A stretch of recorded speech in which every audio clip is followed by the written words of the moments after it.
This program is for informational purposes only. It is not intended to treat, diagnose, or cure any illness. Please speak with your doctor when starting a new health program.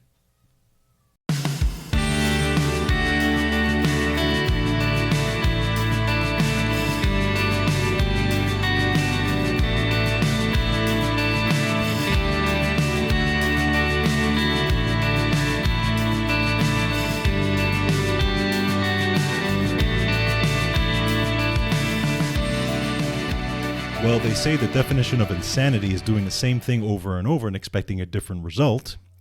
Kind of sounds like our public health officials. But, that's been going on for the last couple of years. Anyway, welcome to the show, everyone. This is Wellness Talk, the show that goes over the latest in health and healing, nutrition, fitness, and supplements. And I am your host, as always, George Batista, and your health and wellness advocate. And PlatinumNutritionals.com and GeorgeBatista.com is the website. Either way, you can get there. And also, and by the way, on a separate note, the download numbers of this show have been skyrocketing. So thank you all. Thank you very, very much for checking us out and listening and sticking with us. And if you do like the information that comes out of this show, make sure you like, share, and subscribe. You can find us on Google Podcasts, Spotify, Apple Podcasts, MeWe, BitChute, Rumble, and wherever you get your podcasts. And this is empowerment. This is what we do here in this show. We kind of give you some tips and tricks and things you can use, and whatever you can use, go use it. And whatever you don't use, you can always just give to somebody else. And but get your friends and family to check out the show because I think it offers a lot of good information. So, all right. So this week, we're going to talk about whey protein and glycomacropeptides. And some of you may not have heard of that. I mean, you probably did hear of whey protein, but not the GMP is what it's known as. But we're going to talk about this. This is from Linda Daberstein and Wellness Resources, and some new research on whey protein and some of the compounds in it and how good they are for you and why you should be taking whey protein regularly. And I'm a big endorser of whey protein, especially Wellness Resources whey protein, because it is excellent. So I suggest you check that out. Then from University of Basel and University Hospital Basel, this is magnesium, brand new science on magnesium. This is very mainstream, by the way. Magnesium enables immune cells to tackle infections and cancer. Now, magnesium is one of those compounds that a lot of people are deficient in, besides vitamin D. And this is just another reason why you should have a lot of magnesium throughout the day. So I'm going to show you why you really need it and how it affects your cells, not only just your normal cells, but your immune cells, and why it affects not only infections and cancer. But this is brand new information, hot off the presses, so check that out. Next, we're going to talk about honey, the ultimate survival food that doesn't expire. This is by Olivia Cook, Natural News. Honey is one of those things that I use regularly in my tea. I actually use it in my coffee too, which is kind of cool. But and I know a lot of people don't like the taste of it. Some people don't like to use it as a sweetener, but I actually have gotten used to it. And again, I use the kind of the raw, unfiltered honey. So that's the honey I suggest. But we're going to go over the different types of honey there are and how you can use it and how you can store it. Because it is a very, very good food if you get it, if you get the right one, obviously. So, and finally, we're going to talk about multivitamins shown to slow brain aging by 60%. And this is Cosmos Mind Study out of Medscape, January 2022. So we're going to talk about the importance of a multivitamin and why you should be taking it, as always, because it's showing that it actually helps with brain aging. So good stuff that's on tap for this week. So let's get started. Now, first, from Wellness Resources, Linda Daberstein, whey protein and glycomacropeptides, or I'm going to call it GMP for short. So whey protein is one of those things that I endorse because it is probably the most bioavailable protein and the most digestible protein. Now, I know it is an animal source of proteins. For those of you who are vegans and vegetarians may not want to use that, and that's fine. You guys can use whatever you like. But again, whey protein is the one that I endorse. Wellness Resources has some fantastic whey protein powders.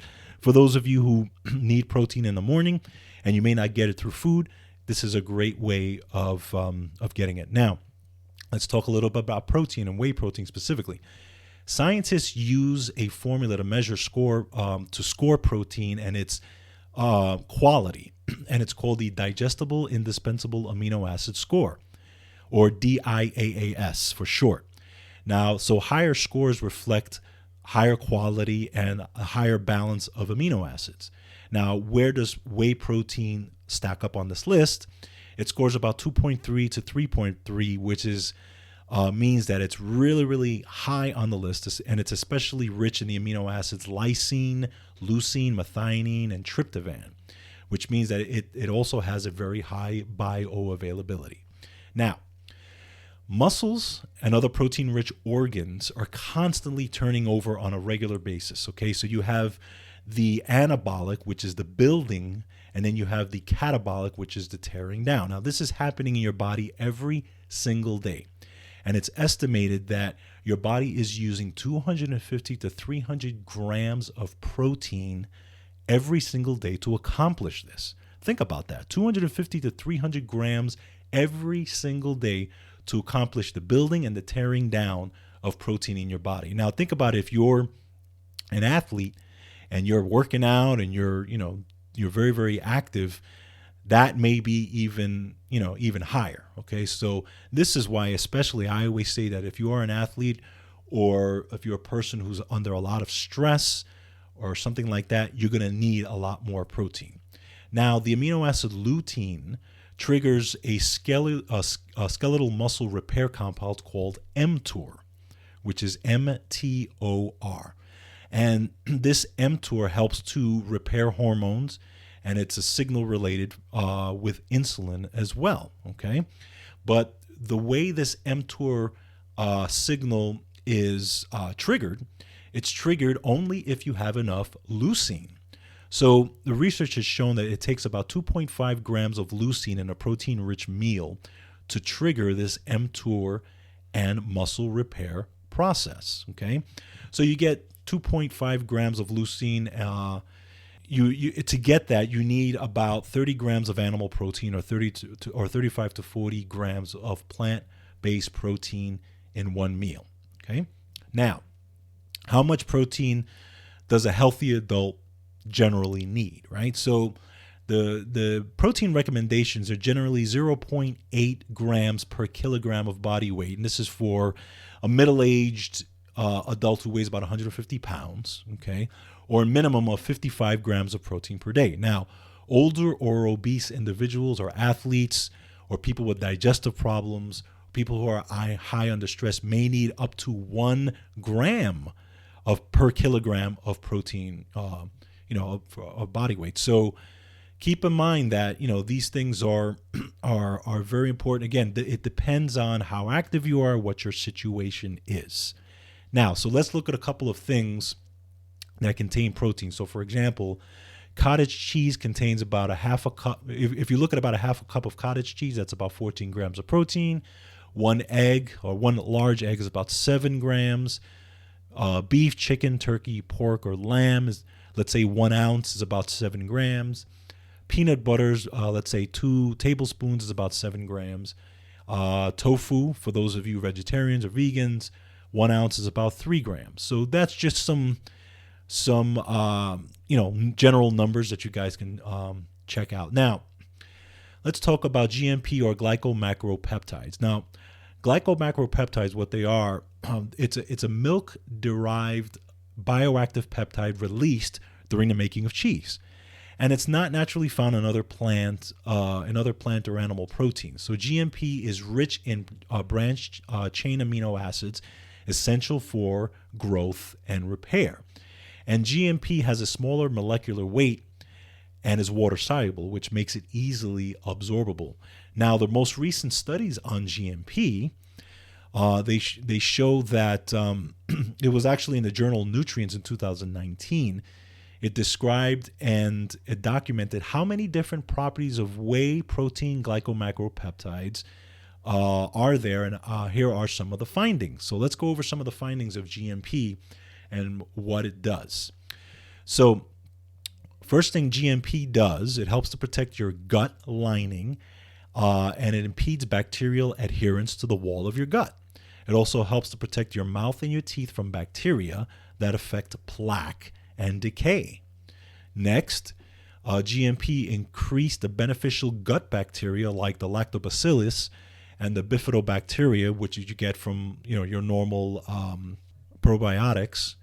So it helps to increase the beneficial bacteria, which is fantastic. Okay.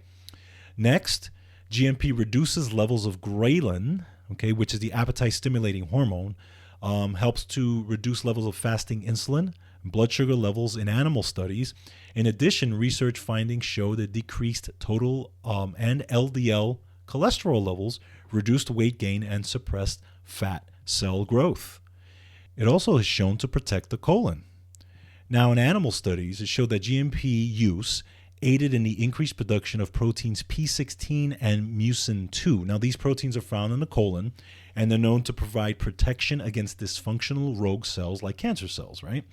But GMP also modulates the release of inflammatory markers like NF-kappa B in the colon linked with bacterial toxins. And GMP also enhances mineral absorption, so absorption of zinc, absorption of calcium in bone, and things like that. And also, since the 2019 nutrition study, additional research has further solidified the benefits of GMP. Animal studies demonstrated that GMP helped protect the digestive tract from the harsh effects induced by non-steroidal anti-inflammatory drugs. So basically, this compound, and again, this is the latest research on this whey protein, this compound does a lot of things. And, this is fantastic news for whey protein. Now, again, I would suggest checking out Wellness Resources whey proteins because their daily proteins are unique. They come from cows that are raised on small family farms without hormones, antibiotic use, and they're grass-fed for over 300 days per year. Okay, they have no sugar. They're casein-free, gluten-free. They have a high bioavailability, and they're non-GMO. So check out their different flavors of whey protein. Again, you can take a scoop in the morning and get a good chunk of protein for the day. And if you listen to my last show, I talked about how important protein is in the morning. So this is a great way to start the day. So check out whey protein and check out Wellness Resources whey protein. You can go down to the link where it says supplements and check that out. I think you will get a lot out of that protein. Next, brand new research on magnesium. This is from the University of Basel and University Hospital Basel. Magnesium enables immune cells to tackle infections and cancer. Now, again, magnesium is one of those things that I would say probably one of the big two that people are most deficient in society. So magnesium would be one and vitamin D would be one. Now, the only thing is that vitamin D is a lot easier to get because obviously you can go outside in the summer months and get a lot of it. You can supplement pretty easy and get the number up to really, really good levels. But magnesium is a little harder to get because you have to take in a lot of magnesium. And the recommended daily allowance is about 420 milligrams for an average adult. And most people are not getting that. So anyway, let's talk about magnesium and immune cells. So this new research is showing that immune T cells that attack pathogen, infection, and tumor cells require adequate levels of the mineral magnesium to activate, to transmit signals, reprogram metabolism, form physical bridges between T and target cells, and ultimately kill errant cells. Now, earlier studies have shown mice on a low magnesium diet are more susceptible to flu viruses and experience faster metastatic progression of cancer. This is huge. Think about this. This is huge, especially consider number one, obviously cancer is one of the top killers today, right? But also think about what we're going through with this pandemic because this affects your T cells, which also have to do with dealing with the viruses today, right? You have T cells that help to present these antigens to the B cells, would help to actually make antibodies. But T cells are one of the main things you need to help deal with these viruses. And if you're not getting enough magnesium, these things aren't happening. This is huge stuff. Now, it says here, though, a study that adopts approaches ranging from structural biology and basic biochemical assays to preclinical immunology and clinical research, Hess and his team showed, this is the researcher, they showed that magnesium is important for the functioning of a cell surface protein on CD8 T cells called leukocyte function associated antigen 1. It's a lot to say there. But these findings are published in the January 19 article in the journal Cell. And what they say here is that the molecule, the LFA1 on CD8 T cells, binds extracurricular magnesium ions, allowing it to modulate immune attacks on pathogen, infection, and tumor cells. Huge stuff here, huge stuff. And one of the other researchers, Jonas Lotscher, PhD, said along with other members of the team, they analyzed data from earlier clinical trials on cancer patients, and it shows that immunotherapies were less effective in patients with insufficient levels of magnesium in their blood. So this is huge stuff for magnesium. So make sure you get your magnesium. So, how can you get your magnesium? Some of the biggest sources are pumpkin seeds. Okay, have a lot of magnesium. Nuts. A lot of almonds have magnesium. You can get it in some of the bananas have some, but they're kind of low. You can get it in your in what else? Avocado has magnesium. A lot of different sources of magnesium. But again, getting you're talking about having to get eating a lot of that food. Greens have magnesium as well. Obviously, spinach has a lot of magnesium. But again, you have to eat lots of cups of spinach to get that magnesium. So again, I would suggest maybe supplementing with it. If you get a good multivitamin that has some good magnesium in it, then you'll know at least there's a balance. You'll have some from your food and some from the vitamins. So make sure you're getting enough magnesium, because remember, magnesium is responsible for well over 400 enzyme reactions in general, and now we know it helps your immune system greatly.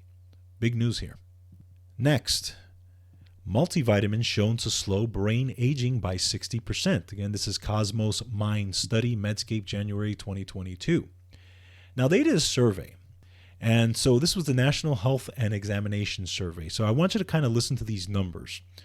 The survey showed that 94.3% of the U.S. population do not meet the daily requirements of vitamin D, 88.5% for vitamin E, 52% for magnesium, we just talked about that, right? 44% for calcium, 43% for vitamin A, and 38.9% for vitamin C. Now, for the nutrients in which a requirement has not been firmly set, 100% of the population had intakes lower than the adequate intake for potassium, 91.7% for choline, 66.9% for vitamin K. And the prevalence of inadequacies was also shown for all the B vitamins. Okay, so you think about it: B1, B6, B2, B12, pantothenic acid, folic acid, biotin, and also other things like copper, iron, phosphorus, selenium, sodium, pretty much everything. All the vitamins and minerals. Most people are not getting the recommended daily allowances. Again, this is why we need multivitamin. This is why people need to be taking a multivitamin. Now, there was a study that showed that taking a daily multivitamin for 3 years is associated with 60% slowing of cognitive aging, with the effects especially pronounced in patients with cardiovascular disease. Now, the findings were present at the 14th clinical trials on Alzheimer's disease, and this was a conference, by the way. And the Cosmos Mind study included 2,262 adults aged 65 and over who did not have dementia at the beginning of the study. And they underwent cognitive testing at the beginning and then at the end, and then annually for 3 years. And this is what they found. Quoting here from one of the researchers, Laura Baker, we see positive effect of multivitamins for the active group, which is the group that took the vitamin and mineral supplement, relative to the placebo group. peaking at 2 years and then remaining stable over time. So she went on to add that a daily multivitamin mineral supplementation appears to slow cognitive aging by 60% or by 1.8 years. Okay. And that's just a little sample size. Think about if you were on a good multivitamin, multi-mineral supplement for way longer than that, plus you were eating a really, really good diet, the best diet you can. This just proves that people need to be on this stuff. And like I've said before, I would be willing to bet that a good majority of people who have cognitive decline, even dementia, are probably deficient in things like B12 and choline and things like that because they're just not getting enough. Or they're not digesting it, or they have what's called a single nucleotide polymorphism, which is basically they cannot convert the B vitamins properly in their system. So there's a lot of reasons why that can happen. But, this is why it's very important to not only take a multivitamin, but take the vitamin with the active forms in it. Again, Wellness Resources has the best vitamins in it with all the active B vitamins, so you don't have to worry about it because you're getting the active form. So even if you do have some kind of polymorphism and your body cannot convert it, when you take the vitamin, you're taking the active form. So just some things to think about when it comes to taking a multivitamin and why you should do it. Just another reason. And finally, we're going to talk about honey, the ultimate survival food that doesn't expire. And this is by Olivia Cook, Natural News. And honey is one of those things that I love. I consume it in my sometimes in my coffee. I put it in my teas. It's a great thing. I choose raw, unfiltered honey. That's the way I like it. But did you know that honey has been used medicinally for over 8,000 years? And that's because honey is antibacterial, okay? And well-stored honey never expires or spoils, even if it's been opened. Just something to think about. Now, there's all different types of honey. So some people may get confused when they go to the grocery store. So I'm just going to go over quickly the different types of honey. So just so you have an idea. So when you're taking a look at the store, you kind of know what you're buying. So you have raw, you have pure, you have organic, you have filtered, unfiltered, and natural. Okay. So let's go over each one quickly. Pure honey means that you're getting 100% honey without all the additives, such as sugar, corn syrup, artificial flavors and colors, and all those types of things. Okay. Raw honey is honey that has not been heated. Now, keep in mind that pure honey, even though it doesn't have all that stuff in it, it may be heated to the high temperatures, and usually it's about 118 degrees Fahrenheit, okay, to the point of pasteurization. Now, raw honey is generally not processed that way. So, and why that is beneficial, because it keeps the natural occurring enzymes and antioxidants and vitamins and minerals and that type of thing. It keeps those things preserved. So that's the beneficial part of getting raw honey. Then we have organic honey. Now, organic honey label means that it's produced from the pollen of the organically grown plant without the use of artificial feeds or chemical miticides to treat bees. Okay, so buying organic honey ensures that you avoid contact with pesticides that may have been sprayed, on or nearby, especially with honeybees and that type of thing. Okay. Next, you have filtered and unfiltered honey. Now, filtered honey means that it's been run through a filter to remove all different types of particles that come from the honeycomb, like beeswax and bees' parts and arms and legs and antennas from bees, that type of thing. Okay, that's the filtered honey. Now, unfiltered honey is not necessarily raw unless labeled so, okay, but the unfiltered honey ensures that most properties have been preserved. Okay, so all those little things have been preserved in there. Now you also have natural honey. And natural honey means that the honey being sold may be processed, but includes no artificial color, flavor, or synthetic substances. Okay, so again, it can be difficult to know.